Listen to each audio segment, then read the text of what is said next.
in the end, I think any creative endeavor is really about, and here I don't want to sound mysterious or woo, it's about the energy that we bring. It's about taking our life history and bringing it to that thing in whatever form. We don't even need to tell people our life history. Taking our unique wiring and bringing it to that thing. And we can, again, look at things through the lens of biology and say, well, what are we talking about when we're talking about energy? What is this energy thing that people are talking about? And I think it largely boils down to these catecholamines, the dopamine, epinephrine, norepinephrine cocktail that is setting the brain into a mode of attention, of motivation. We now know dopamine is more about motivation to seek rewards as opposed to feeling of pleasure or reward. There's a lot to be said about that. And keep in mind that these three neurochemicals, dopamine, norepinephrine, and epinephrine, have been the neurochemical cocktail by which humans and other mammals have set and pursued goals for hundreds of thousands of years. So we don't have like a unique system, a unique neurochemical system for seeking out of mates versus food versus creating shelter versus creating technology and whole societies. And it's not just these three neurochemicals. Certainly there are other things involved, acetylcholine and a bunch of other things, neuroplasticity for that matter. But it's clearly the case that the currency that the brain has set around getting us into forward center of mass, as I say, to like envision something, explore. Nope, not down there, this way. There's a scent here. And trade out an actual scent for, oh, there's something interesting here. There's someone interesting here. And like exploring that, no, that's a dead path too. Cul-de-sac, turn around, go, oh, here. And then connecting these nodes of progress. What's progress? There's kind of another surge of these catecholamines, which sets us in forward center of mass. I don't want to oversimplify the biology, but when we talk about energy, for instance, taking time to rest at night, sleep, taking time to maybe meditate a few minutes or do this practice that I'm a huge fan of, non-sleep deep rest, which is kind of a body scan, deep relaxation, long exhales. It's a practice very similar to an ancient practice called yoga nidra, which has been practiced for thousands of years. It's a kind of pseudo sleep. And we know from a really nice study that NSDR, non-sleep deep rest, aka yoga nidra, can increase the baseline levels of dopamine in a brain area called the basal ganglia, which is for action generation and also withholding action, by about 60% from baseline. Just a short period of doing this practice can re-up dopamine levels to a considerable extent. It's a remarkable study, and there are others like it. So what does that mean? Well, it means that in rest, we build up this capacity to be forward center of mass when we emerge from rest. That's why I think we have to sleep every 24 hours. This is why practices where we deliberately calm ourselves and still ourselves allow us to be more forward center of mass mentally and physically afterwards. It's kind of a duh when we hear it. We kind of go, oh, duh, of course, rest, action, rest, action. But there's a lot more to it. If you start exploring the layers, you start realizing that excitement for things versus burnout. What's burnout? It's just trying to be forward center of mass for too long. It's, misuse of our dopamine circuitry. It's, ignoring the fact that these catecholamines and dopamine in particular, they are not infinite in their availability, right? There's a reservoir of them that can be depleted, but it can be replenished as well. And one of the best analogies for this was actually explained to me by a guy named Dr. Kyle Gillette. He does some online work as a public-facing physician, endocrinology in particular. And he said, with dopamine, it's kind of like a wave pool. You have this reservoir that can allow you to pursue things or scroll the internet or build businesses, whatever it is. If you are really forward center of mass very intensely, you start generating these waves.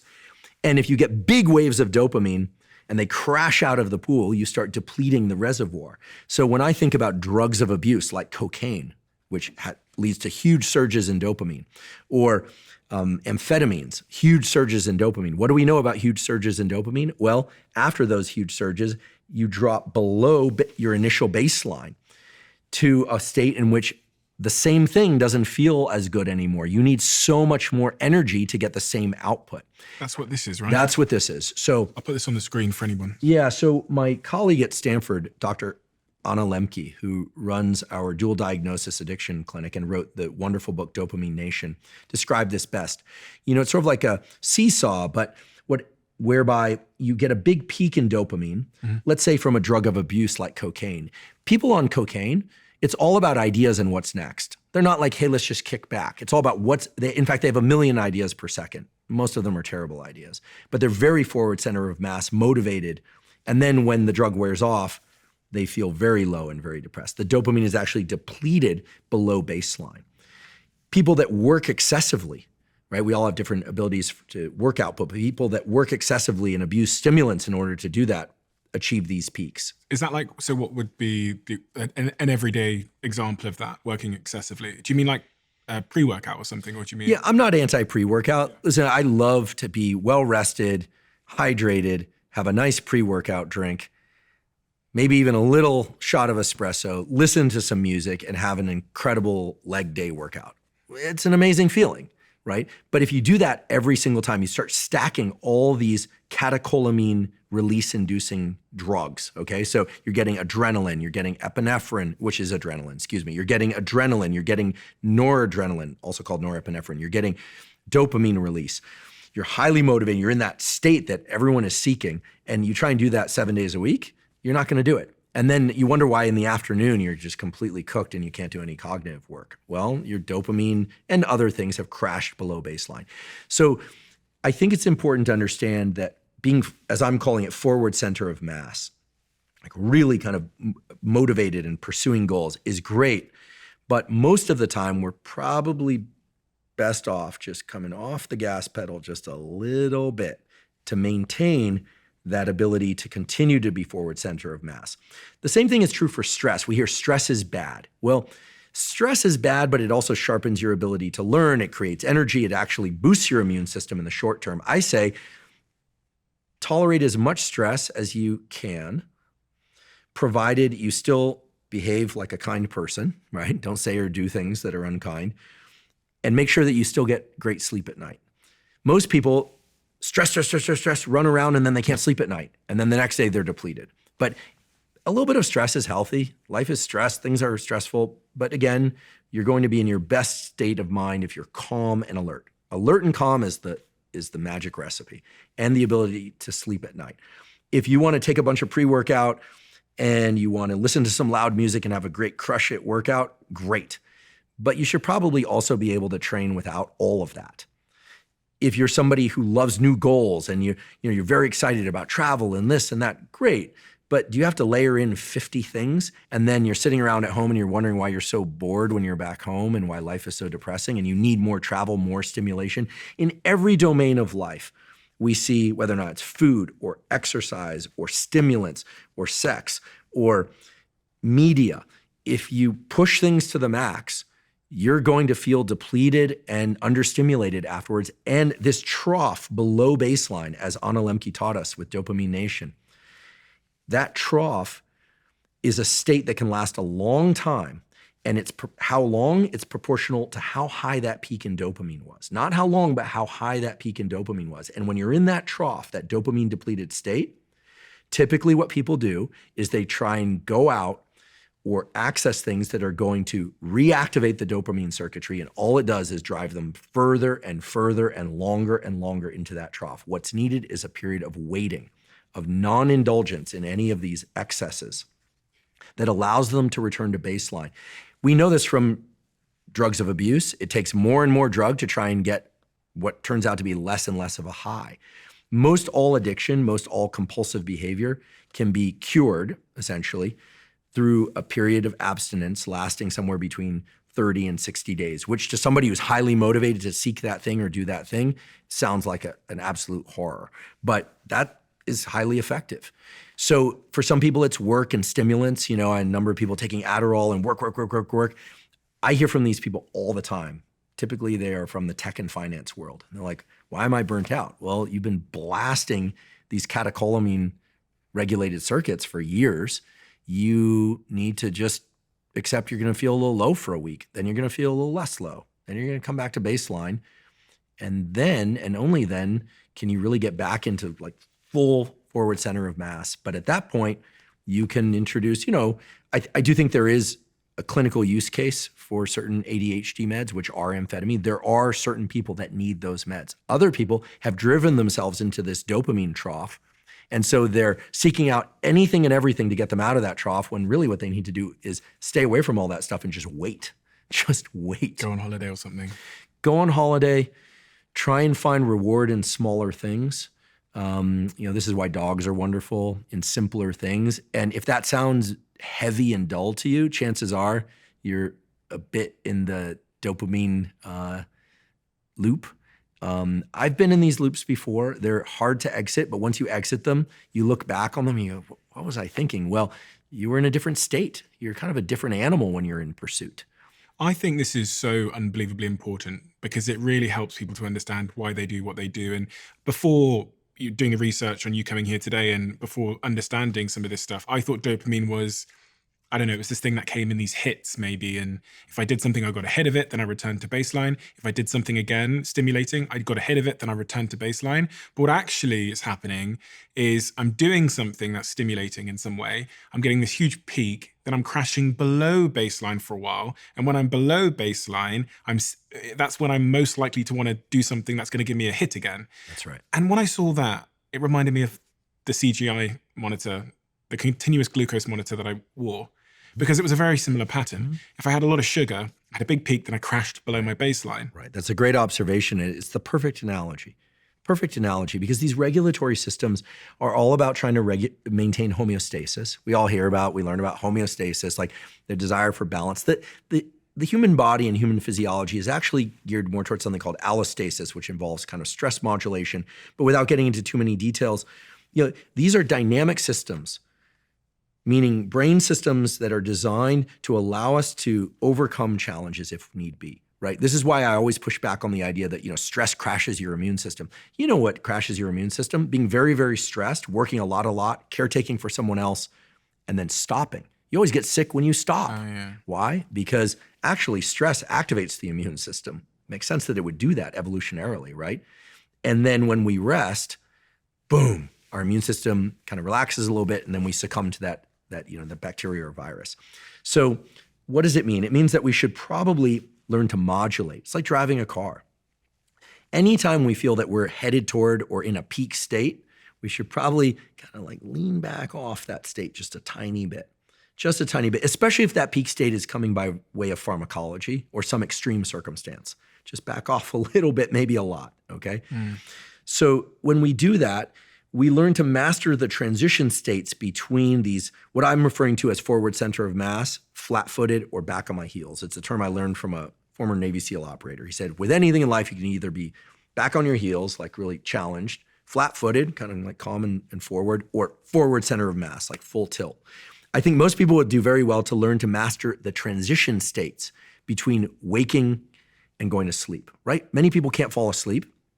Many people just kind of can't turn it off. You can learn how to do that by doing things like non-sleep deep rest, some long exhale breathing, simple, self-directed, zero-cost tools that help adjust your autonomic nervous system to be more what we call parasympathetic, more rest and digest, just long exhales. Might not work the first time, but over time, these become very effective tools to self-direct the shift from forward center of mass to flat-footed to just kind of laying back on your heels, and there you go, you're off to sleep. When you wake up in the morning, some people are just depleted. Maybe you didn't sleep enough, but learning to get forward center of mass shouldn't require, excess caffeine and stimulants and super loud music and, a shocking text or email. Ideally, you can transition pretty quickly into being forward center of mass, but not full tilt forward center of mass. And why do I say this? I think for anyone who seeks to be successful in any domain, academics, business, creative endeavors, whatever, if you want to have a long arc life and a long arc career, you really strive to control these transition states. And when I say control, all it really takes is paying attention to them and paying attention to the fact that, yes, some people just have inherently more energy. They can do every single workout at max output, then shower, they're talking in the gym, then they're off to that. Some people are like that. Some people, like myself, if I give 100% to something in the morning, by the afternoon, I'm a little bit depleted. So I require a 10 or 20 minute non-sleep deep rest or a nap or just some quiet long exhale breathing, maybe a little bit of caffeine, which I'm drinking now. I mean, there's nothing wrong with healthy stimulants, provided they're consumed in moderation. Maybe an energy drink, those can be great too for some people. And then, really going like full tilt, focusing one's attention. And then afterwards, taking a few moments, just moments to downshift. I think we hear so much about the power of meditation or non-sleep deep rest or ice baths. What do cold plunges and cold showers do? They stimulate the release of what? The catecholamines, dopamine, epinephrine, norepinephrine, long duration release. That's why it's useful, in my opinion. For all the debate about deliberate cold exposure, does it increase metabolism? Does it not? The answer seems to be probably not much. But it's absolutely clear that it causes a huge increase in adrenaline, dopamine, and norepinephrine that are very long lasting. And that makes you feel great, especially when you get out of the cold. Mm-hmm. And I think that's the value of it. It also saves you on your heating bill. Like, you don't have to have a cold plunge. You take a cold shower. Nobody likes it, but the point is you get out and you feel different. It's a state shift.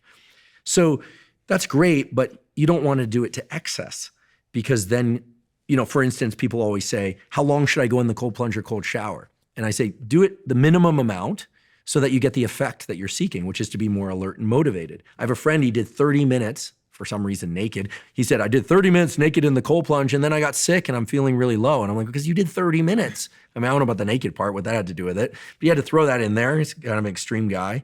And I said, how about 1 minute?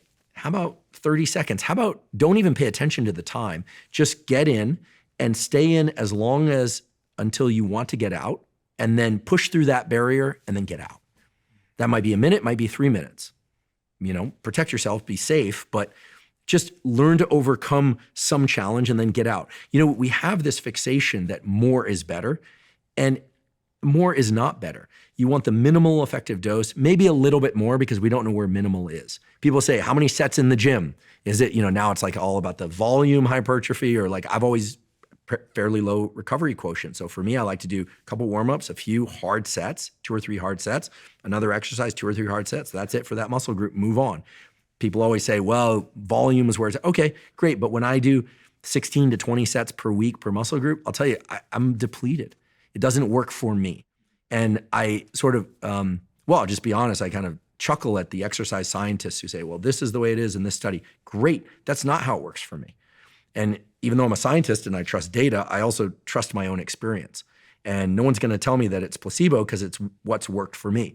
So I think that you have to find what your capabilities are. And I do think if you look at dog breeds, of which I'm obsessed by, if you go to a dog show, which everyone should go to a dog show once, but don't watch the show, go behind the show where you see all the different dog breeds. What you'll see is what I saw the first time I did that. You have dogs where they're wagging their tail all the time. They're super excited, they're alert, you can see their eyes, right? They're just bright-eyed. You can see the Great Danes, they're super still. And then my favorite breed, and the reason I own them, is the Bulldog. The essence of economy of effort. They don't even lift their head off the ground. You walk over, you pet them, they'll like look up at you, they might wink. Very still animals, very powerful, but very still animals. Now, I'm not wired like that, as you're probably getting the impression. I have a little bit more spontaneous movement, et cetera. So I need a lot of mental and physical stimulation in order to be happy, in order to feel fulfilled. So for me, there was a lot of work, and I still do a lot of work in order to learn how to downshift, take it down, become a good sleeper, become a good resetter, reset myself during the middle of the day with things like non-sleep deep rest, which for me has been one of the most powerful tools, or long exhale breathing to just bring myself down. Other people, they tend to have a little bit less energy than life demands of them. So they need to do a bit more cold shower, a little bit more caffeine, but then those people probably need a little bit more rest. They're like the bulldogs of life. Mm-hmm. I think even though we're all the same species, just like dogs, there's a lot of variation there. So you have to know thyself, as the oracle said, understanding a little bit about the catecholamines, understanding that certain things like exercise, deliberate cold exposure, stimulants like caffeine, and prescription drugs like Adderall, et cetera, powerfully cause the release of these catecholamines, dopamine, epinephrine, and norepinephrine, leading to big increases in energy and focus. But then always, always, always, there's a cost, a trough that follows. Accept that, relax through it, then return to baseline and then go forward. Or avoid those things altogether. I'm not telling people what to do. Obviously, the prescription drug thing in particular can be, problematic for some people, even addictive. And certainly I'm not a fan of drugs of abuse like cocaine and amphetamine, absolutely categorically. Never done them, never will. And then other people who tend to veer toward, being hyperactivated. A lot of spontaneous movement. These people tend to be a little bit thinner, a little bit leaner, or just have a ton of natural energy. These people should really learn to incorporate more kind of what I would call calming and relaxing practices. Maybe a bit more sauna than cold plunge. Maybe don't crank the sauna to 220. I find myself doing that. I'm like, just relax, like enjoy the sauna. And so I think the key to a good life and a productive life is, again, to learn to master the transition states, understand some of the biology, and to really know yourself, not just your natural tendency, more bulldog-like versus, I don't know, pit bulls always have their tail going, a lot of spontaneous movement. There are other breeds as well. But also know that on any given day, you may be more or less rested. You might be more or less depleted from life experience, and kind of recognize where you're at and figure out what's optimal for that day. In fact, I forget who the guy is. He's on Instagram, and there are a lot of self-help accounts out there. But one of the best things that I've heard recently, and I try and incorporate it into my life, in fact, it's in my notebook, is when I wake up in the morning, I sort of take stock of where I am in terms of how rested I am. I certainly take stock of what I need to do that day.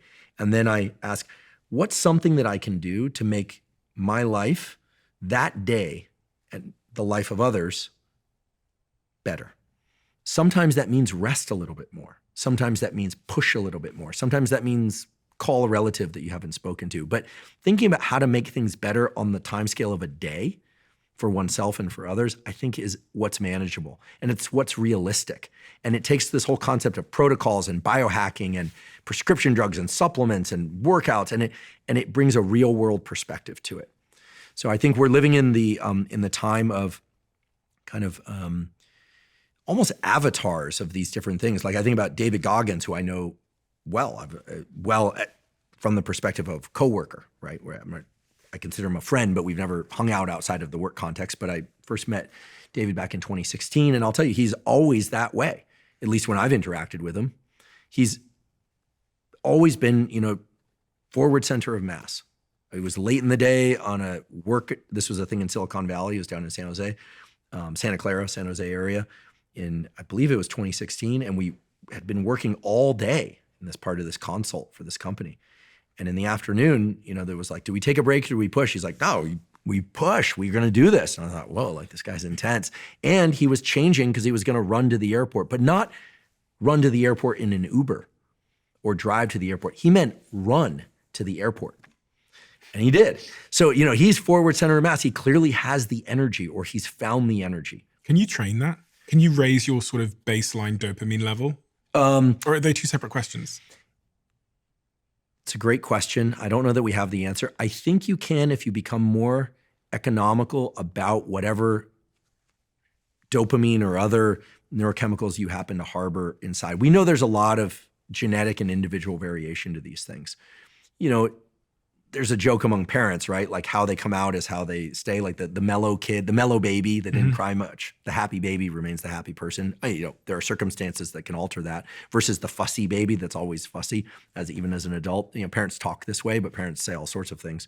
But I know people, for instance, like Rick Rubin, for instance, who is very high energy, but very calm. It's part of Rick's magic. He knows how to regulate and control his energy. He has this uncanny capacity to get near things, in particular art, music, and to experience them, really feel them, but not get absorbed by it, not feel, at least to my knowledge, depleted by it. Some people get kind of absorbed by things and then depleted. Is this like the introvert-extrovert conversation as well? Because two people can be in the same room, and I consider myself to be a bit of an introvert, where if I stand in a room for 2 to 3 hours doing small talk, the way I describe it is like my brain feels fried. Mm-hmm. Whereas my assistant, Sophie, it's like you've poured fuel into her. Yeah. I'm similar to you, and I have an ex-girlfriend who loved parties. She would just get so much energy from parties. And I like certain parties, but I like the small conversation I might have at a party. So that resonates with me. I think we can shift, well, to answer the introvert extrovert question, I do think that some people get energy from social interactions, other people less so. But I know people who are quite quiet who like social interactions. They're just more an observer in those interactions as opposed to a participant. The introvert extrovert thing also, at least my understanding of the science, is that it depends a bit on how quickly you fill up with social engagement. Like I like a good party, but after a couple hours, I'm like done, and other people, they can just go, go, go, go, go, go. They get more energy from it. I think, we think of Goggins as kind of an iconic example because he is of somebody who is capable of pushing himself regardless of what the internal narratives might be. That's my sense, having spoken to him about it on my podcast and observed him on social media and other podcasts. Some people like Jocko Willink embody don't even think about it. You do it because it's 4:30 in the morning, and at 4:30 in the morning, you work out. Like, don't think, do. Whereas when I think of David, I think of many things, but in particular about overcoming the voice in the mind that's trying to pull you down and defeating that. In fact, having multiple representations of self in the brain, which is a fascinating thing unto itself. And then when I think about Rick, I think, Rick is iconic in my mind for his sense of creativity, his ability to sense what is truly new and unique. He has incredible taste, right? To really be able to sense like this is new and different and exciting. And he seems to understand, without trying to seek what people are going to like, what people inevitably love. So that's one of his many superpowers. And everyone has their superpower. Those are just so extremes. I think of Lex Friedman as somebody who is so thoughtful. And I don't think people really understand just how hard Lex thinks about the tragedies of the world, the darkness in the world, but also the love that's in the world. He really hyper affiliates with what's happening in his mind, and he's able to really absorb himself in that. And you can feel his he gets right up next to the fire, right up next to these things. And I think he represents a kind of iconic example of an explorer who will look anywhere, even if people are going to give him a hard time for it. But I think mostly people celebrate him for it. Mm-hmm. So I think, different people have different lenses on life and different capacities. I think if one wants to increase their baseline level of dopamine, I think it's important to regulate those peaks and troughs. I'm not a believer in never having peaks in dopamine. A great wedding party, I've been to some weddings where we just partied all night, or great concerts. I'm actually a huge fan. It's kind of a genre of music I don't know much about, but I've always loved that band James. Do you know the band We Are James? No, I don't. Oh, it's so good. Okay, I'm going to lose punk points for saying this, but best live shows ever. Just the best live shows I've ever seen. And I know there are, I know there are a lot of different ideas about best live shows based on genres of music. It's the best party you've ever been to. And I get a lift in energy that lasts 2-3 days from that. I don't consume any substances at those shows. They happen very seldom, but when I've gone for 2 or 3 days, I feel like a changed person. It's a marked shift in neurochemical state. And I don't feel a trough afterwards. So I want to be very clear. There are certain things like celebrations, concerts. They seem to give us these big surges in neurochemicals, but they don't leave us depleted. And I'm very intrigued by these experiences because when I look to some examples, I have some friends who've been very successful in the tech sector and finance sector. They make a lot of money. And I always worry about them afterwards. Inevitably, they end up depressed, not knowing what they want to do. So I always encourage them to keep working. In fact, the happiest people in tech and finance are the ones that keep working even after they get rich. So the people I see who are very happy are the people who take stock of their natural levels of energy, curiosity, motivation. We could say dopamine, but that's kind of a surrogate for a bunch of other things.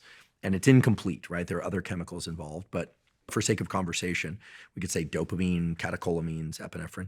And they sort of know what they're capable of on a consistent basis. I think one of the best pieces of advice that I ever got was from a neurologist by the name of Bob Knight when I was a graduate student. He said, figure out how much work you can do over the course of the next 4 to 5 years on a consistent basis, because it's going to change as you get older. Might not even go down. So for instance, I know that I can work a good solid 12 hours a day. That's me, 12 hours a day, 5, maybe 6 days a week, but I like 1 full day off per week. I just like that. Typically it's Sunday for me. I'll do some exercise and some other things, but if I try and go 15 hours a day or 12 hours a day, 7 days a week, I'm going to run aground. For other people, they need to work less. And now some people will say, oh, okay, but do you have kids and this and that? I'm not saying what work means. It could be career, it could be family, or both. But I'm not somebody who has an infinite amount of energy, but I have a lot of energy. If you have less energy, you can do things like try and get great sleep, try and eat as well as you possibly can. You may have to do more to get more energy, but you sort of have to accept your own kind of baseline state. And I certainly know many people who are like mellower, calmer, have quote unquote less energy. They're just more efficient with that energy. They place it correctly. They're not wasting their energy. I know people that can scroll Instagram all the time, talk about what's going on Twitter, watch 3 podcasts, program and do a million things. I'm like, they're fine. So I think we have to know where our groove is and that we can deviate from that about 15 to 20%. But anything more extreme than that, we're going to end up in trouble. I think a lot of the reason why people are curious about dopamine is because ultimately they want to be more productive or effective at some goal they have in their life. So it might be building a business, it could be a podcast, whatever. So taking everything you know about dopamine and how it works, if you were giving me advice on how I could be a better entrepreneur, podcaster, whatever, the first thing I got from you was really about this idea of transitioning between states and also allowing time for my reserves to replenish after a high dopamine activity. Is there anything else that I should be thinking about? Yeah, so we could operationalize this in a very clear way. Get enough sleep for you. For some people, it's 6 hours. For some people, it's 8 hours. I'd like to dispel the myth, even though my friend Matt Walker will probably get upset at me for saying this. Not everyone needs 8 or 9 hours of sleep. Okay, I got 6 last night. Okay, I actually went to bed at midnight last night. Oh, excuse me. I got 6 hours and 45 minutes last night. I went to bed at midnight, which is kind of late for me. Woke up at 6:45. But get enough sleep. If you wake up in the morning and you can't get more sleep for whatever reason, can't fall back asleep or you have to get out of bed, if you do not feel rested, I recommend doing a 10 or 20-minute non-sleep deep rest or Yoga Nidra protocol. They are available 0 cost on YouTube. You could put NSDR my name if you want to listen to me do one. You could put NSDR Kelly Boys, does wonderful Yoga Nidras. She has a very pleasant voice if you prefer a female voice. There's some wonderful Yoga Nidras by a woman named Kamini Desai. Anyway, these are all 0 cost scripts that are available on YouTube. What is that? So non-sleep deep rest. Because you did one Yoga today. Nidra. You did one today. I did one today on the way here. Okay. Yeah. Here's what we know it does. Replenishes baseline levels of dopamine in the basal ganglia. Prepares you for action, both mental and physical action. Can indeed help offset some of the sleep that maybe you didn't get, but you needed. We know that the brain goes into a kind of pseudo sleep in this state. And there's also some evidence that Yoga Nidra and similar practices can improve rates of learning. Okay, so that's sort of the benefits. What is it? It involves what most people will call meditation, but it's different than meditation. You lie down, you could do it seated as well, but you lie down, eyes closed, and you do long exhale breathing. When we exhale, we actually slow our heart rate down. I could talk about how this is. This is through respiratory sinus arrhythmia. This is a relationship between the vagus nerve and the beating of the heart. But in any case, when we inhale, our heart actually speeds up its beat slightly, and when we exhale, it slows down its beat slightly. So it involves a lot of long exhale breathing. It involves a body scan where you deliberately relax different aspects of your body. So first your feet, then your legs, then your hands. It's sort of a body scan of sorts with long exhale breathing. And it takes you into a state that's pseudo sleep. You're somewhere between sleep and awake.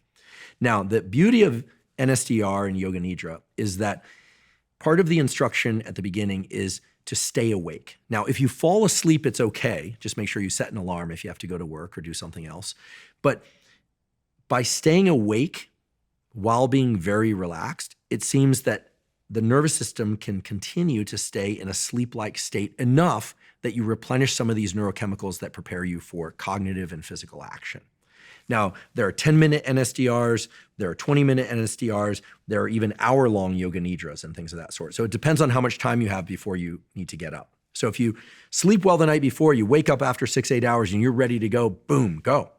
But if you're not, I highly recommend doing a 10, 20, or 30-minute NSDR practice. You will find that you will be far more rested. You will feel far more mentally and physically vigorous when you emerge from that. It's remarkable. And Matt Walker's laboratory and I are gearing up to do some studies on this to figure out exactly what's happening. Is the brain really going into sleep, or is it something, entirely different? We don't quite know yet. In any event, it most certainly works. And soon we'll know the exact mechanism in the brain, but this dopamine, this re-upping of dopamine is very, very clear from the existing studies. So what are you doing there? You're essentially filling the reservoir for the day of activities, okay? Then I recommend hydration, which has a profound effect on energy levels. So 16 to 32 ounces of water. People debate, drink out of plastic or don't drink out of plastic. Do you have to purify your water, et cetera?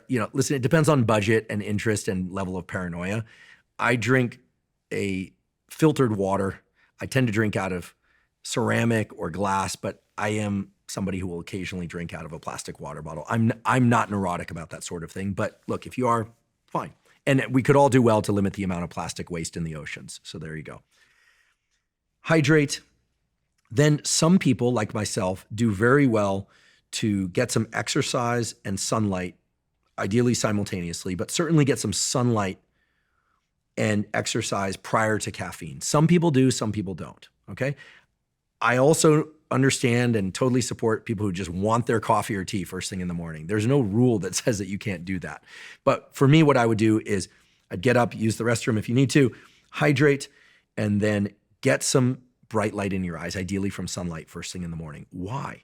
Well, there's a whole story about circadian biology here that I could tell you, but I've done that many times before.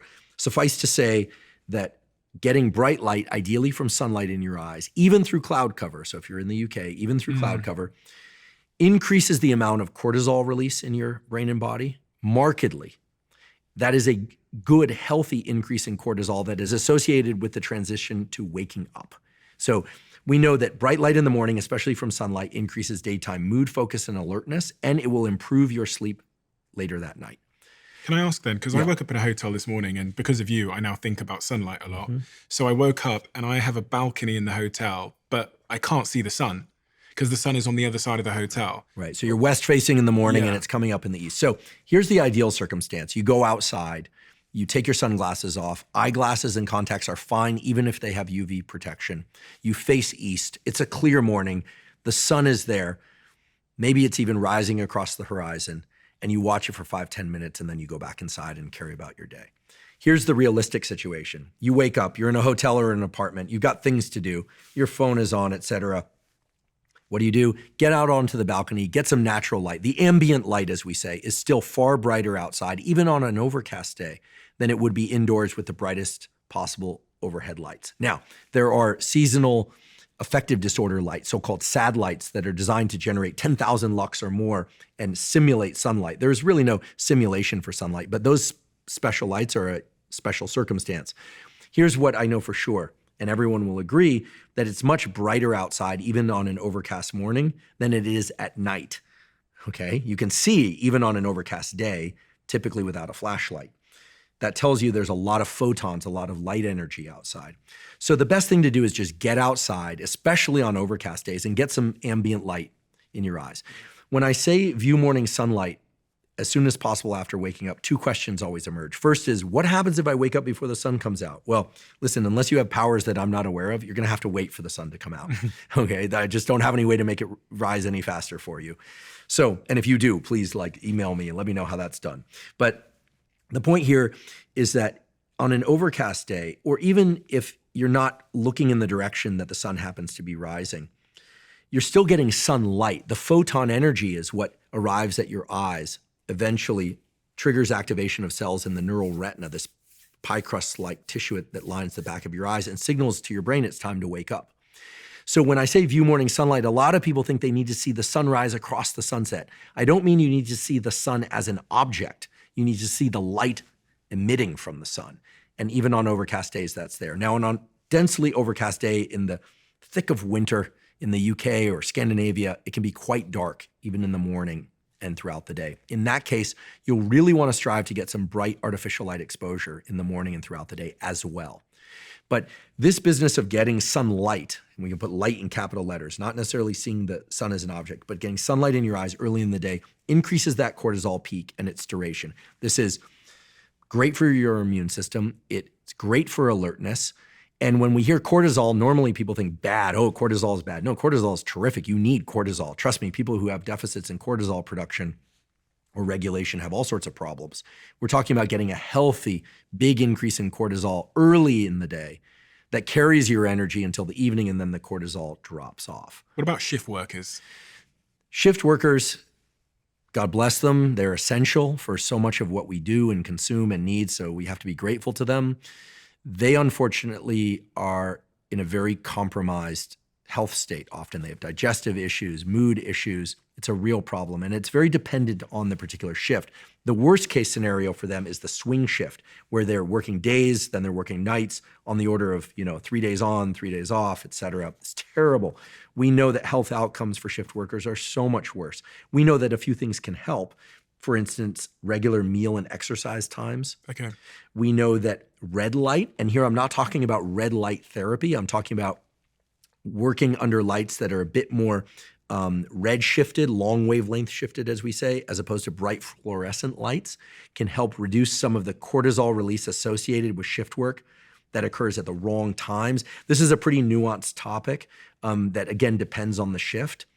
Ideally, one doesn't work shifts their entire life. If you absolutely have to do shift work, go to your boss, tell them I said this. Try and stay on the same schedule, even if it's a nocturnal schedule, which is the most unhealthy schedule. Try and stay on the same schedule for at least 2 weeks before shifting back to another schedule. If you're somebody who's required to stay up until 3 in the morning and then sleep until 11 a.m., does that mean that viewing morning sunlight, your morning at 11:30 a.m. is not useful? No, it's still useful. Try and keep things as regular as possible. That's my advice. Mm-hmm. But for people who are on a typical, what we call diurnal, daytime active, as opposed to nocturnal, nighttime active schedule, this business of hydration, sunlight, movement, even if it's skipping rope for 5 minutes or jogging in place or just swinging one's arms or getting a little walk in the morning, immensely beneficial. If you can do a full workout first thing in the morning, great. If you don't have time for that until later in the day, I'll be the first to say exercise when you can do it consistently. So don't think that if you don't work out in the morning that you shouldn't do it later. We know everybody, for sake of longevity and immediate, I guess what we call health span and lifespan and well-being for that matter, should be doing at least 2 or 3 days per week of resistance training of some sort. That's true for men, women, and cardiovascular training in order to ensure healthy neuromuscular connections, brain health, heart health. This is just very, very clear. If you do that early in the day, fine. If you do that on your lunch hour, fine. If you do that in the evening, fine. Just make sure whatever you do in order to get that workout, whatever caffeine or pre-workout that you're taking, doesn't inhibit your ability to get a great night's sleep, because sleep is the ultimate restorative. It's what really is the foundation of mental health and physical health. And I can say, if you want to be, because this question started off, what can you do to be, have the best dopamine system, the best energy, the best creativity? As you move through your day, notice your energy levels. Certainly I believe that people should eat mostly non-processed or minimally processed foods. That's very clear, regardless of whether or not you're vegan, vegetarian, omnivore, or carnivore. And eat amounts and foods that allow you to have sufficient mental energy. So for me, that largely means high quality protein and fibrous vegetables and fruit throughout the day. What's your vice? Any carbohydrate with melted Parmesan cheese. So thin crust pizza, pasta with Parmesan cheese, especially if there's like a Diet Coke nearby, or, oh goodness, I can just consume. It is very hard for me to hit my threshold with those things. This is a slight tangent, but I will return to this dopamine conversation. Yeah. It's related, but when you have that thin crust pizza or that whatever food that spikes your dopamine, for me, I've got a bit of a sweet tooth, so that's my advice. Carrot cake or something like that. Oh yeah, carrot cake's good. Especially if the ratio of the frosting to the cake part is set right. Yeah. If it's too much frosting or too much cake, facts. Exactly. No go. But if it's just the right ratio, So if Yeah. I had that carrot cake yesterday, which no one knows about, I kept it to myself, but does that mean that I'm more likely, with the understanding of dopamine, to want carrot cake again tomorrow, the day after, because I've got into a bit of a carrot cake cycle? Because I think everybody, when they think about their relationship with sugar, understands that if they just laid off sugar for like 3 or 4 weeks, the cravings seem to die down. Yeah. It's an interesting question. I don't think we have the exact answer. Some would argue that we should have more of a kind of balanced relationship with food, whereby if we really crave something, that we should allow ourselves it, provided it's not some addictive substance or something. You don't, addicts relapsing. Here we're talking about food. We're not talking about drugs of abuse, et cetera. But is food not addictive in the same way? Well, food can be very compulsive. I think some people are addicted to food. I define addiction as a progressive narrowing of the things that bring you pleasure. We could probably attach to that, the classic definition of addiction is where continued consumption or engagement in a given activity is actually maladaptive for your life, right? I mean, if you have 4 pieces of carrot cake this week, I doubt, given the shape that you're in, it's going to shorten your life. You might not feel great, but it's not going to shorten your life. You're certainly not going to lose your income like somebody who's a gambling addict would. This kind of thing. You're not going to throw your life away or go rob somebody in order to get that carrot cake. Although, but is it doing that? And I'm pointing now at the dopamine wave thing. Yeah. Am I having a dopamine crash? You are. And Anna Lemke describes this best. And you can do this experiment. It's kind of a fun experiment for you chocolate lovers. Abstain from chocolate for, say, a week. And then pick your favorite chocolate and take a little piece of that chocolate and put it in your mouth and taste it. And of course, it will taste delicious. It'll taste wonderful. But if you notice, very quickly, your brain shifts to a sense of wanting more. Not so much savoring the chocolate that you're eating, but wanting more. And you're thinking about, well, how much am I going to take? I'm going to take this square. Oh, that other square next to it broke off a little bit. Guess I got to eat that one too. So that's the dopamine system in action. And then what happens is you eat half the chocolate thing and you go, oh, I don't feel that good about it, but I kind of want more anyway. Why? Well, you're in that dopamine trough. The same amount of something is giving you diminishing returns. What's the way to make that chocolate taste absolutely fantastic again? Abstain. Now, there's also an interesting phenomenon, and this is why I said I can't be exactly sure how to answer your question accurately, that is. I have several friends, just by way of example, who reached their 40s quite overweight, 50s quite overweight, 30 to 60 pounds overweight. And they'd come to me and they'd say, I want to lose weight. Every single one of them has been highly successful in rapidly losing that weight and keeping it off the following way. And I'm not a nutritionist. I say, you can eat meat, fish, eggs, chicken, fruit, and vegetables, and that's it. And drink water and caffeine, and don't consume calories and beverages. And every single one of them lost 30, 60 pounds and has kept it off. Now, Lane Norton and I, who are friends and colleagues in the health space, he'll say, well, they created a caloric deficit, and so they lost weight. I'd say, absolutely. I would also say, and I think Lane would probably agree, although there's no randomized control trial to prove this, that in eating that way, mostly whole, unprocessed, or minimally processed foods, they did several things as well. One is you start to learn the relationship between how something tastes, its caloric value, its micronutrient and macronutrient value. What do I mean? When you eat a steak, like let's say a 12-ounce ribeye, if that's in your nutrition plan, meaning you allow yourself red meat, let's say you eat that, you taste it. It's very savory. Hopefully it tastes really good. If it's cooked properly, it's a great cut. And your brain learns the relationship between steak and calories and nutrients and amino acids. There's this whole amino acid foraging hypothesis of nutrition. Then you eat fruit, you taste the fruit, you actually taste it. Now, this is far and away different than if you're consuming hoagie sandwiches and hamburgers and cheeseburgers. There's something about removing the bread. There's something about removing the pasta. There's something about removing those foods that I believe has nothing to do with those foods being bad. In fact, I love bread and pasta, high quality bread and pasta, and I do consume those, but I'm not trying to lose weight nor gain weight. When people eat in that way, meat, fish, eggs, chicken, fruits, and vegetables, and nothing else for a couple of months, what every single one of them says is, well, then we had this party and the kids were having birthday cake, so I decided to allow myself a slice of cake. They ate it and it tasted disgusting to them. Or they, in some cases, threw up, or they just felt like it was gross. whatever positive association they had with it before, it no longer exists. And then they get right back on their, let's call it diet, and they continue along their way. And they're very relieved to learn that they actually enjoy healthy foods. I think that we can rewire. In fact, we know that you can rewire your association between nutritive value, taste of food, calories, and micronutrients. And so when I hear about these highly restrictive elimination diets where people do only meat, which frankly does not seem healthy to me. I think some fiber from other sources is good, although I'm sure Paul Saladino will come after me, probably with a drumstick or something. Jordan Peterson. Or Jordan. Whatever Jordan's doing seems to be working for Jordan. So I'm not going to argue. People should do as they will, but I'm an omnivore and enjoy that. But I think when people do elimination type diets, the more important thing is that they're learning this association between taste and calories that seems to really work for them, and the pleasure of eating certain foods and really dropping into the quality and the taste of that food. When we crave a food and it's kind of an indulgence food, like chocolate or carrot cake or something, it's more along this dopamine transition from peak to trough. Now, when I love steak, my dad's Argentine, I'm half Argentine, so I love a great beef de chorizo or I love red meat, but I don't eat 2 ribeyes. I eat 1 and I'm good.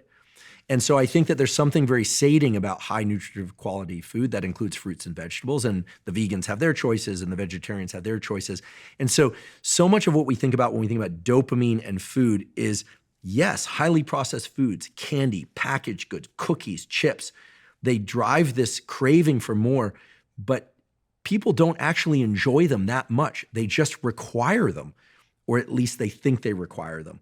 So I encourage anyone who feels addicted to those foods to take a, healthy approach. Consume enough calories, don't go on a crash diet, but try eating really high quality, unprocessed or minimally processed foods for just a couple of weeks. At first it's murder.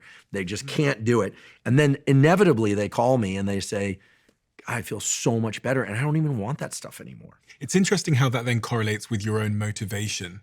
And we fly out here to do this podcast and we come out sometimes for 2 weeks, 3 weeks, sometimes even 4 weeks, and we all eat the same thing pretty much throughout the day for those 4 weeks. So it's almost a dietary intervention for me, because when we finish recording, my food is going to be there. I know what it's going to be. It's going to be basically a salad with meat in it, certain vegetables, etc. And so it becomes this like intervention. Going to LA is this dietary intervention. And what happens is when I come here and have that salad every day with various different meats and various different vegetables every day, is my motivation to go to the gym for some reason improves. My sleep ends up improving. And it's like that one sort of dietary intervention has this really downstream impact on everything else. I get in the best shape of my life. I'm motivated. I feel good. I drive along. It might also be the sunshine out here, but and I think people don't realize that even, as you say, a week or two having that dietary intervention, cutting out the crap, can have such a big reframing on your perception of food, how you experience it. And now I'm excited about the bloody salad. Yeah, it's wild how healthy foods become more attractive to us the more we consume them and the more we avoid unhealthy foods. I think also a lot of people don't know how great you can feel getting some morning sunlight, great sleep, eating nutritious food. And once they experience that lift in energy and mood, it's kind of addictive in its own right. This is the most crazy stat you'll ever hear. 93.3% of you that watch this channel frequently haven't yet hit the subscribe button. So if you liked this clip and if you like what we do here, please can you do me a favor and hit that subscribe button? And in return, I promise you, I will do everything I can from now until forever to make this channel better and better and better. Thank you.